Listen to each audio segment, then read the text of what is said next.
Ah. Masilawan yung kasalubong mo, pero sa Pilipinas sinatapat. Ay, nagseryoso. Hala. Hala. Hala. Pahirapan sa paghanap ng parts ito. At ito pa ang mas maganda sa mga unit na to dahil 4x4 na to mga boss. Ito yung kinorek ng DA17 doon sa kanyang kuya na DA64. Ayan, ipapakita ko sa inyo mga boss. Papatig daw. Differential. Ayan, so binalik nila yung electronic actuator motor dito sa kanyang front differential para kapag disengage at magaan yung pag-ikot ng gulong kung hindi naman ginagamit itong 4x4 niya. At dito sa kanyang cooling system, ayan sa kapatid niya na DA17 din na late model, meron din pagkakaiba sa design improvement sa cooling system ito. At yan yung ikalawang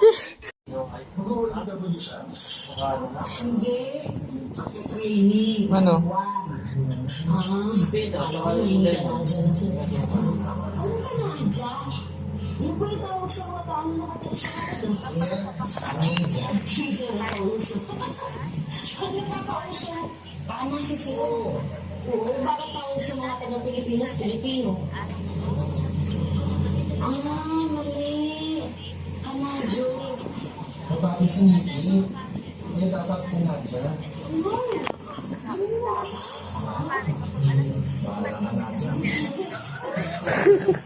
Manok na anak namin sa Mama Mia. punta nga din sa ating Okay.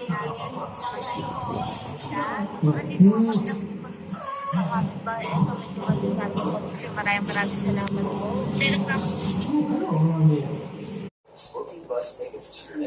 Ay, wala na. Sa future iPad kid.